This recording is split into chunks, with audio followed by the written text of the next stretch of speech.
का गुर्दा, बेल का जो फल होता है, बेलपत्री का फल, उसका जैसे गुर्दा, उसके अंदर का जो भाग होता है बेल का, वो गुर्दा।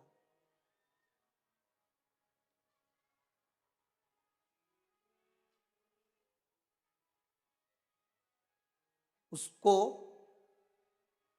अग्नि में जलाकर उसकी भस्म तैयार कर कर छान कर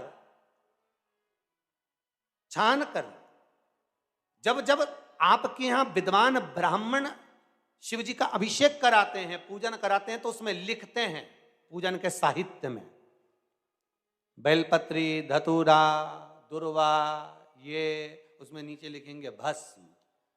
लिखते कि नहीं लिखते? लिखते हैं ना, भस्म अभिषेक में चाहिए रहती। तब उस भस्म का थोड़ा सा भी भाग आप अगर शिव को समर्पित कर रहे हो तो ये जान लें कि शंकर मनवांछित फल प्रदान कर रहे हैं, शिव फल प्रदान कर रहे हैं।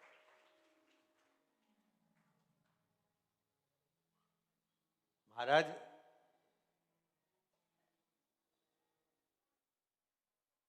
बेलपत्री के वृक्ष के नीचे बैठकर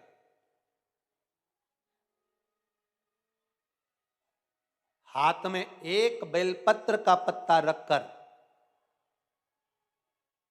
आप पंचाक्षर मंत्र नमः शिवाय, ओम नमः शिवाय या श्री शिवाय नमस्तुभ्यम या महामृत्युंजय मंत्र का स्मरण कर रहे हो, पर डंडी का भाग अपनी ओर, बेलपत्र की बीच वाली पत्ती का भाग बीच वाली उंगली की ओर रखकर अगर आप स्मरण कर रहे हैं और अपनी कामना कर कर बेलपत्री के वृक्ष के नीचे बैठकर उस पत्ते को सम्मुख रखकर बाबा से विनय कर कर एकांत में उस बेलपत्री के वृक्ष की छांव में, बेलपत्री के वृक्ष की छांव आप कामना कर कर उस पत्ते को शंकर भगवान के ऊपर समर्पित कर रहे हैं, तो ये जान कर रखें कि पार्वती और शिव का मिलन करवा रहे हैं और अपनी मनवांछित फल कामना पूर्ण करवा रहे हैं। क्योंकि शिव और पार्वती का जब मिलन होता है, शंकर पार्वती जब एक दूसरे के सम्मुख में होते हैं, शिव और पार्वती जब एक दूसरे के सामने अपने बच्चों के कारण एक दूसरे के सम्मुख में आते हैं, तो उनके चेहरे पर प्रसन्नता का भाव आ जाता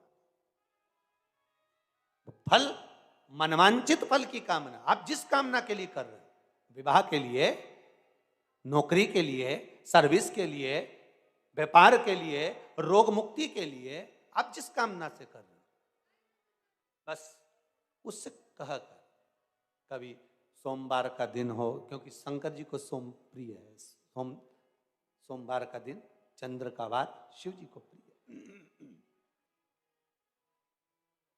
शिव जी को प्रिय है।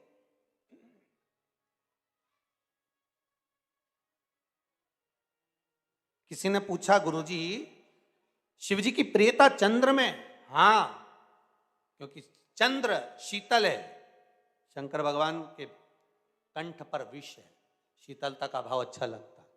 शंकर भगवान को इसलिए कहते भोले, भोले को भोला पसंद है। आप जितने भोले रहेंगे, दुनिया के लोग भले आपको मूर्ख कहें, पगला कहें, भोला कहें, पर आप शंकर के प्रिय हो। ज्यादा हमें चतुर नहीं बनना। क्या करें चतुर बन के? प्रियता है।